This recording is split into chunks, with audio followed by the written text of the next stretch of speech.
Sorry, Are we good? last Okay. thing, can you just put the double back up? That's usually less distracting. I know. You're too handsome, Todd. Too handsome. No. Hey, friends, how's I'm it going? keeping that in. It's on record. Exactly. Play that for your wife. Be like, see? I told you it's on a podcast now. It must be real. It's got to be real. Hey, folks, welcome back to Funniest People You've Never Heard of. I'm Peter. This is Todd. Hey, everyone. It's Handsome Todd. It's Handsome Todd, yeah. And today's guest is the very talented Garrick Bernard. Oh, my gosh. What a cool dude. Yeah, right? he's awesome. Writer, stand-up, plenty of animated shows you've heard of, including Rick and Morty. You know, he's interesting because he loves sci-fi. Okay. But he loves the Dodgers. He loves cars. He's just kind of, you can't pin him down, you know, so he's a very interesting dude. Man crush much? Well, Jeez. yeah. He did smile. Todd, you're all giddy. No, he smiled huge when we brought up that he recently got engaged. Yeah. So, also, I'm straight. I don't know where we're going with this, but that's fine. I'm comfortable with whatever jokes. Todd's like, ooh, we got I'm Garrick married. on. We got Garrick on. You know, not one person in the comments has brought up, oh, who's that guy? How married He you should be are? on camera more. You're on camera more than enough. True.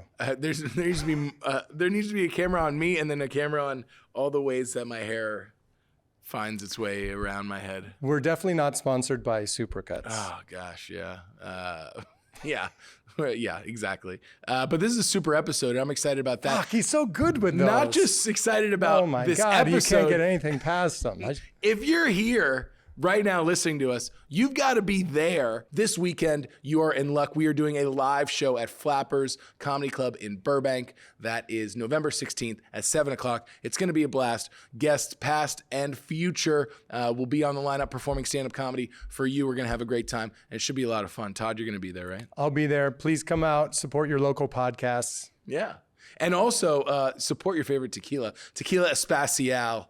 Holy cow, I don't go anywhere without this. And if you catch me at the show on the 16th, there's a 100% chance that I will be pouring some of these bottles, whether the club likes it or not. There's a good chance that just talking with Peter, you'll get drunk just from the fumes. If you want to get your own bottle of Tequila Especial, Todd, where should the people go? You guys should really know the website by now, but it's www.tequilaespecial.com. Get a bottle, have a great time, listen to the podcast, buy another bottle because you forgot you got that last one because you're so drunk. Hey, Get your life together, people. Do whatever you want, but right now, do yourself a favor and listen to this episode with Garrick Bernard. My crush. Yes.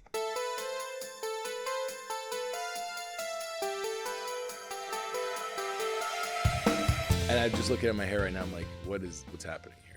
And thanks for coming back around, viewers of this podcast, Funniest People You've Never Heard of. I'm Peter Murphy. Oh, he's right behind me, isn't he? Todd's in the outfield. Todd, how's it going? What's up, everyone? And today we are with Garrick Bernard. Garrick, how you doing? I'm good. How are you? Good. Why is your name backwards? My name, it does feel backwards, right? Because I've realized, like, in London, Garrick is the last name. Bernard is the first name. Bernie Sanders.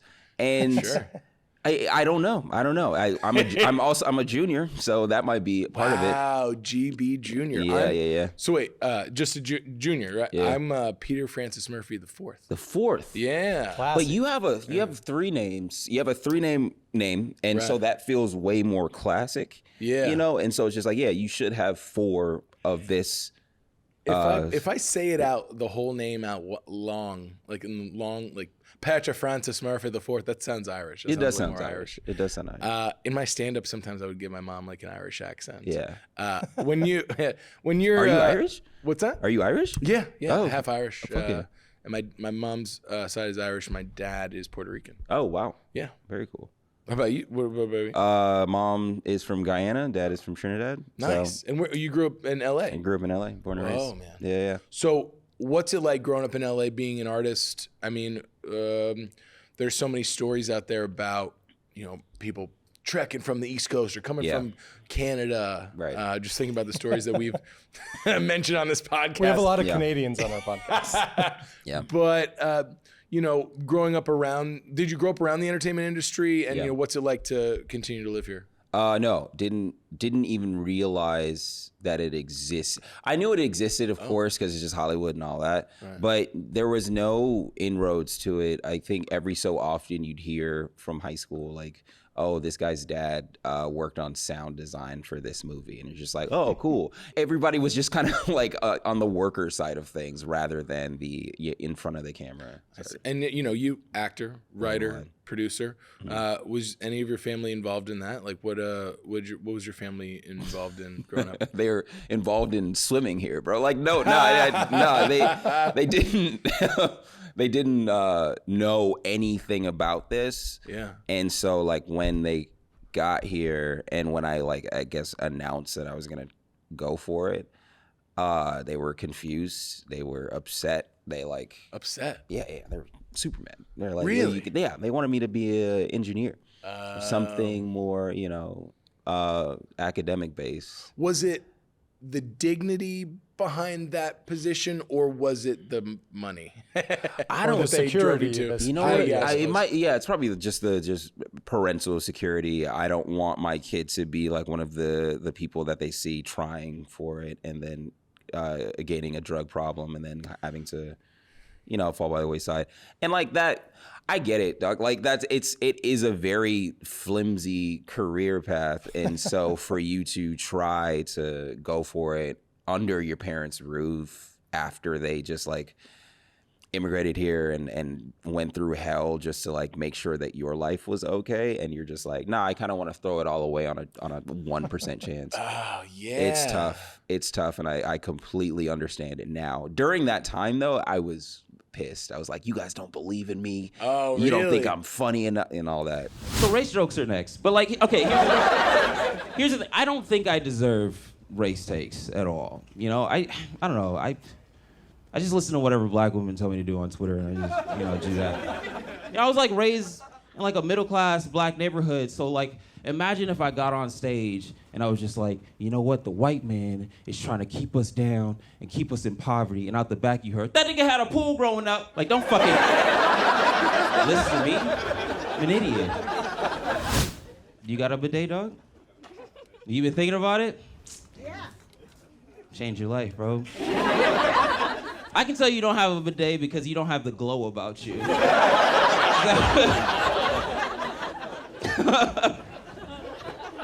Nah, I got a bidet and like all my niggas got mad at me. It's just like, oh, okay, nigga, you just cool with having water shoot up your booty hole, dog? Sounds a little spicy to me, bro. And I'm like, no, it's not. You know, we could have been bidet bros, but you chose to be toxic both physically and mentally. I think that's why I'm trying to get rid of toxic masculinity so that I can just power wash my asshole in peace. What do you focus on in school?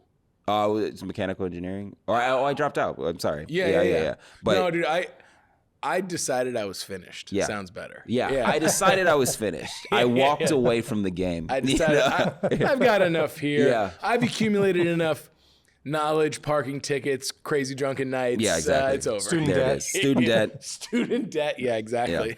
Yeah. That's so funny. You talk about your parents, and they were like focused on like getting here. Yeah. When I moved to LA, I was like, I made it. Oh yeah. Like, you know, I was like, wow, we did it. Oh, you know, I was man. like super naive, but also like, this is it. Like, I'm if I can just live in it, you know, then that's enough, man. We just ran into so many bad stories because it's so apparent. Like my dad was in construction, and he would just work and pass through like Hollywood all the time. And, you know, you would see like, you know, just kids in tents essentially just on the side of this hill. Yeah. And they would just be walking around and then like kind of like just like either getting dressed in their car or something like that just to like go to an audition or whatever. Yeah. And so when you see that all of the time, you know that when you're here, you're still not done. You know, you still have to do something else, and you still have to like grind it out. Yeah, that was the first draft of the Olive Garden catchphrase. When you're here, you got to grind it out. You got to catch up. You got to catch up. They eventually went with when you're here, your family. Yeah, but, you know. Grind it out on these fucking breadsticks, dog. Well, it's an interesting family, you know, to be in the entertainment industry. You know, a lot of contemporaries will do just what you said. Yeah. You know, we'll come come here, live in their car, be forced to, or to try and save up money. Can you, before you started getting, writing opportunities, what was the day-to-day like? Oh my God, it was doing so I worked at I worked at a Verizon after school.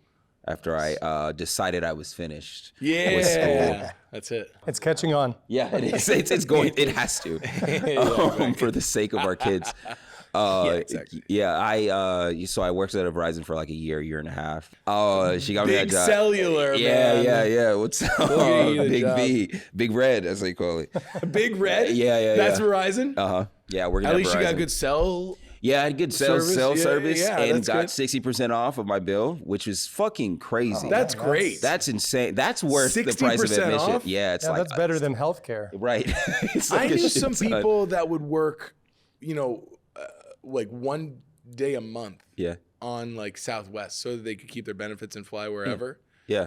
I'd do a week at Verizon you for go. 60% off. I mean, Verizon bills were like famously the most expensive bills, and then also like famously the best service. And so, having Verizon, Look at you still selling to this oh day. yeah, you know what it is. Get these GGs or whatever. Famously, yeah.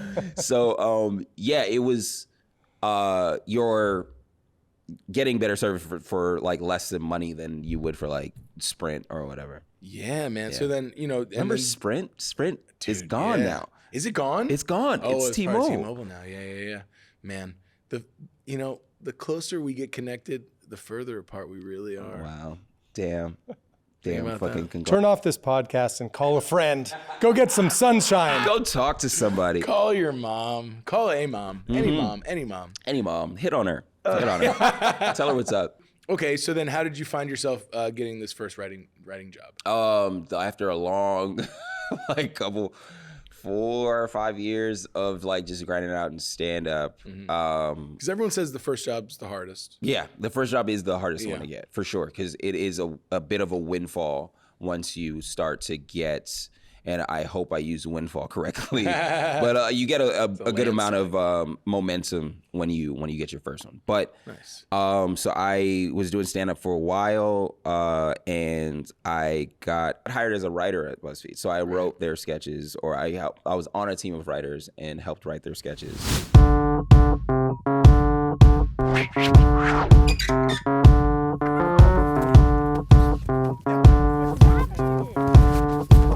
Hi, Mom. Mom, Garrick's car got towed. Winter has a boyfriend. No, I don't. Yes, she does. No, I do Yes, not, she Mom. does. We met him. He has a weird haircut. I'm just gonna go freshen up, but you can wait in the living room, okay? Okay. You play sports? Yeah. What sports? You probably trash, it don't matter. Hey, what kind of haircut is that? Oh, it's like short on the side and then long on top. Your mom cut your hair? Honestly, sometimes. It was from that I started to like really grinding on stand up and writing. Great. Because it kind of felt like I didn't have much to show for my joke writing ability, I guess. Oh, there was no like resume of it? Yeah, Oh, I right. see. It's like when I remember like the thing that really haunted me is one of my friends got representation and he like kind of just introduced me to them and they're like, oh wow, like do you have any samples of your writing? And I was like, no, I can kind of write out my jokes. Right. Does that help? And then they just didn't respond to the email. I was like, oh fuck, yeah, this is actually the worst thing that I could have said. It's like I need a sample. I need a sample. I need Yeah. a sample. And so Spec script, something like that. Something. Yeah. And so I wrote one about my time at Verizon and then another one about some like sci-fi shit. Cool. And Great. Yeah. And so like that's where it kind of like started. And like during that period of time, I was just like doing stand-up heavy. I got the Comedy Central comics to watch. And then like the reward for that was a general with them. I'm over being from LA. I'm over it. Because what happens is all your friends move out of the city, right? And then it just gets filled with people not from there that talk shit about the city that raised you to your face. Like, fuck you, fuck everything about LA. I hate the traffic. Why is there so much traffic? You, bro. You're why. The call was coming from inside the house the entire time. You're the one that chose to move to a city that's been at capacity for the past 20 years. And I say 20 years because that's exactly how long it takes people to realize that dreams don't come true. Like, stop fucking moving here, man. During that general, I was like, I'm never going to have this situation happen to me again of like meeting reps and saying, I don't have anything to show for my ability. Right. And so I was able to give them those two sketches or Great. those two scripts, sorry. Yeah, scripts, the Sci-Fi one and the one from you being at Verizon. Yeah. And from that kind of just, it just got sent around, I got reps from that. And then I got onto a Star Trek cartoon. Star Trek Lower Decks. Is that Below Deck? Lower Decks, yeah. Lower Deck, excuse me. Below Deck, I think that's like a reality show. Yeah, that's a reality show. yeah. I mean, That'd be an interesting thing. combo. Yeah, that would be wild. Yeah. Lower Decks. Same concept though, Can you, which is so funny. Can you describe, just for anyone listening, what it's like going into a general meeting, particularly one of your first general meetings? Yeah. And what you think's going to happen, and then what really happens, and then how to succeed in those situations. What was your mindset going into this general meeting with Comedy Central? Oh my God. It was, I mean, for one, it was terrifying. Right. Because, it's easy to the big dogs, but also when you sit down and when you get there, it is literally like a boardroom of a bunch of people that you don't know. It's not a very funny situation. It's not funny at all. Yeah, it's and like, oh man, it's Comedy Central. Like Yeah. maybe it'll be chill. Like it's a Viacom company. They own MTV. Like maybe we'll sit on the floor. Maybe it'll be just beanbag chairs everywhere. Yeah, beanbag. Maybe we'll like sit crisscross applesauce or whatever. And it's Like just maybe we'll be drinking. Yeah, like, you know what I mean? It's like this is chill. Right. This is comedy, right? Yeah. No. And you I don't know, you watch like Swingers or whatever, and you're like, this is what it's gonna be like. Oh, sick. Oh, your money, baby. Yeah. You're so money. You don't even know. So good. But so you walk in there. It's this cold, stiff boardroom. I imagine Cold stiff boardroom. And then it's a bit of an energy of like, all right, now not be funny, but like, who are you? But then you come out of that, and in what way did you succeed in that meeting? And was there a moment that you were like, oof, you're able to breathe? Or was it all just terrible? I think it was all just terror, man. I don't know if I even succeeded in that one. Like, I think like I was probably mumbling and like trying to explain what my, I don't know, what I wanted to do is, because in that moment they kind of ask you, well, what do you want to do in this game, essentially?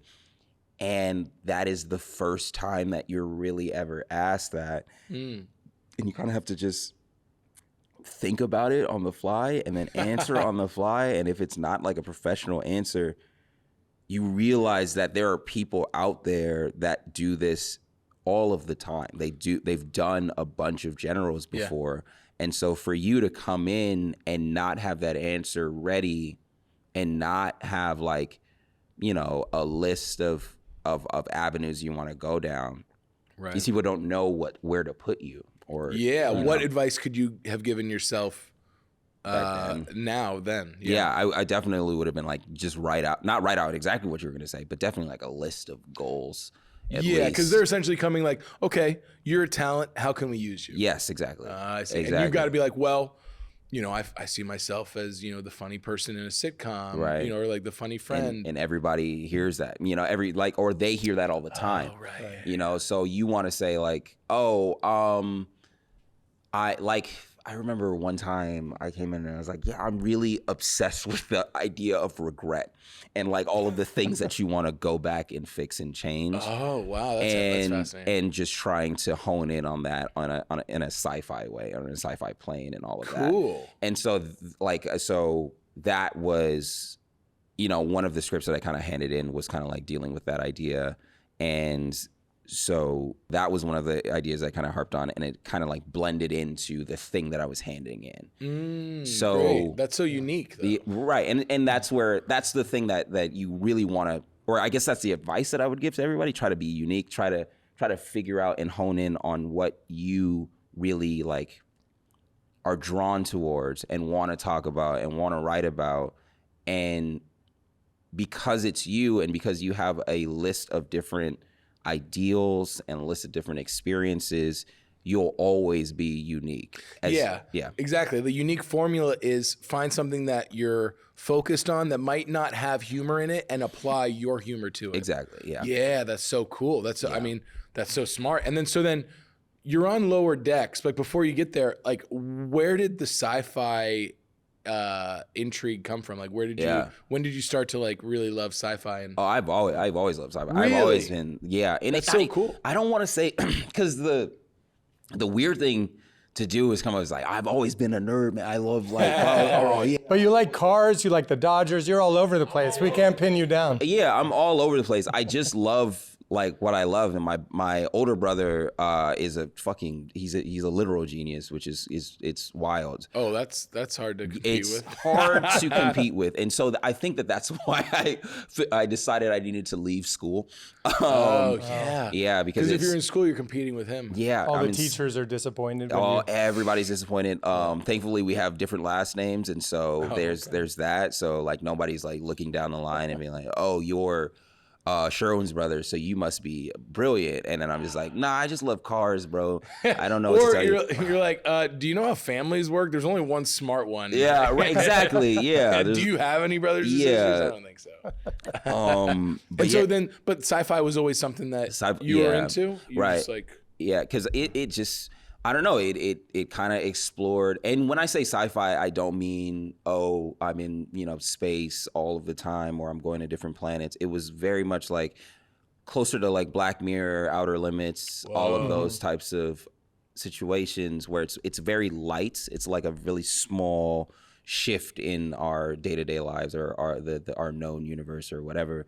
And that would be like an avenue to like explore ideas in the same way where I was just like, oh, I'm trying to explore regret. So what about, somebody who is like going back through time or whatever. Whoa. Okay. So with that and like that fascination of like shifting the world a little bit, I think I was like, oh, well, I also love being funny. Like, how do you like blend those two things? And so I just kept on writing like sci-fi comedy type of like, like if Face Off was funny, like you look at different sci-fi premises and you're just like, what's the funny version of this? What can I bring to this? Was your first show Lower Decks? Yeah, first show was Lower Decks. So what's it like, getting into that writer's room and collaborating with other people?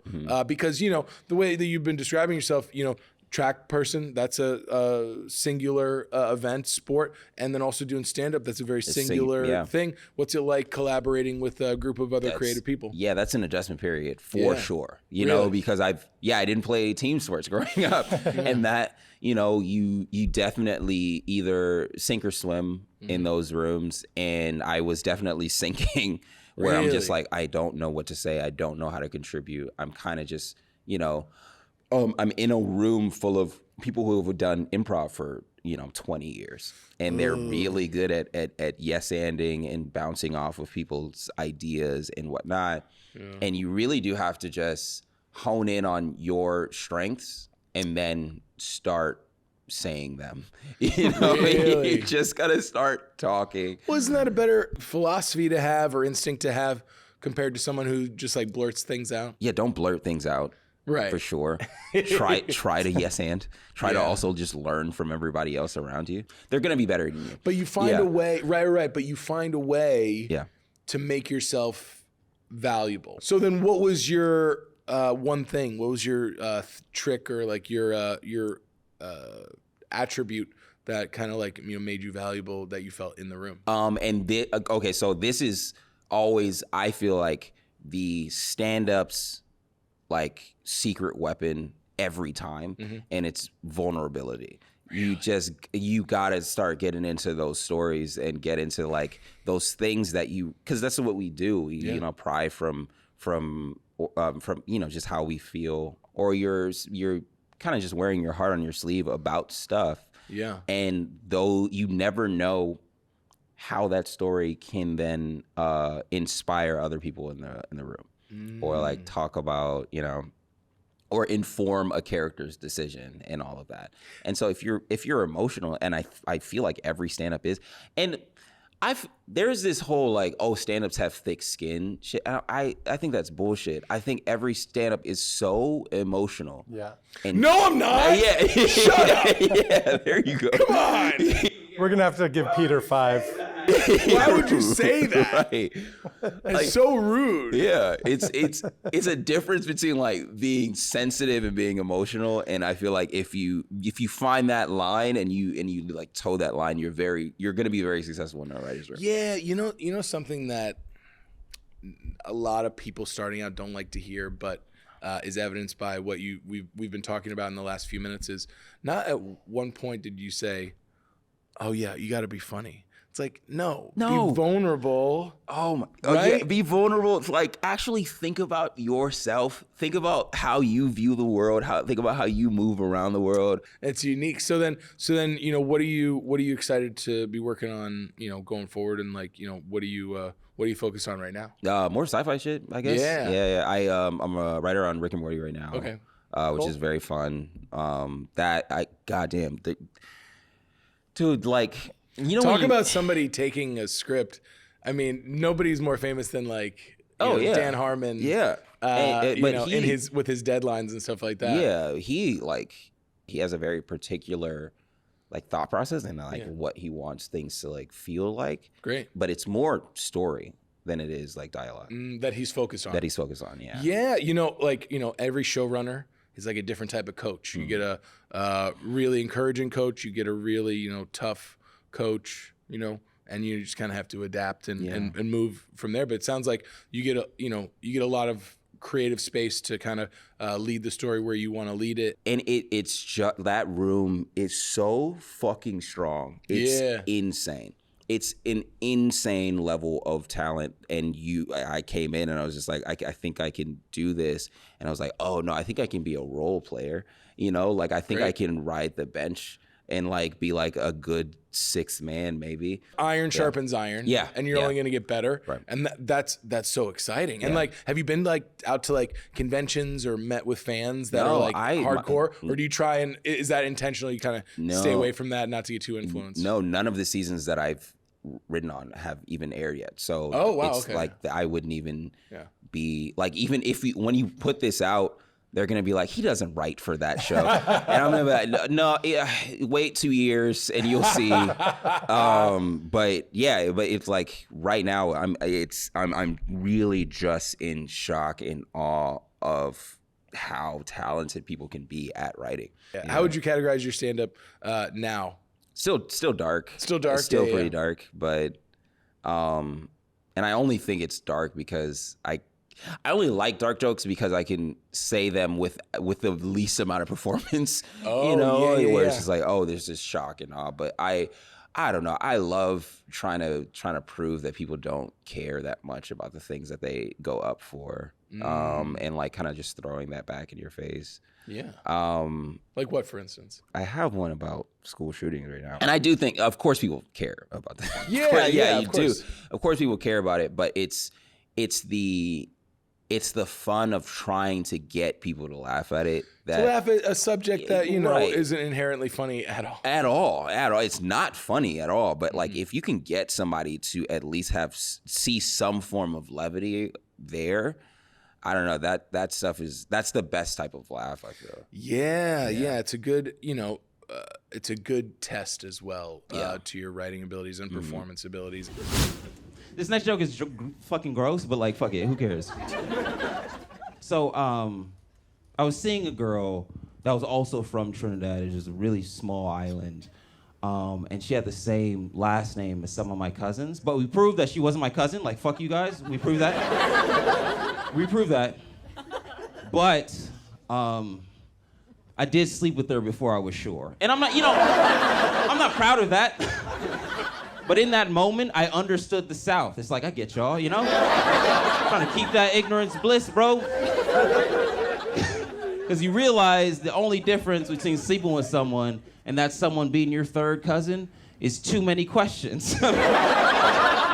Staying on topic with kind of the content of your comedy, I saw you recently got engaged. I did. Congratulations. Yeah, thank you so much. Congratulations. Yeah. Do you see yourself is that going to change your stand-up at all when you're, 5 years into marriage and you're talking about jokes about someone left the dishes out type thing? Yeah, it probably will. My stuff is gonna get a little bit more domestic for sure, because I feel it creeping up, and I feel like my perspective on things. But then also, my fiance is pretty dark as well. Okay, so, it's a good match. Yeah, so her sense of humor is pretty wild.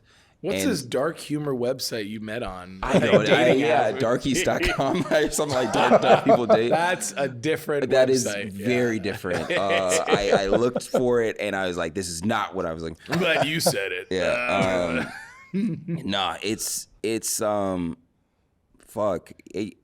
Her humor is really dark. Oh, cool. And so that is what really drew me to her. And so I kind of can just not even run jokes by her, but just kind of like talk about stuff and like mention things. And so having someone that's not looking at you crazy whenever you say shit, and then having them yes and a pretty brutal point of view, and trying to prove that I'm not this, but I do notice it.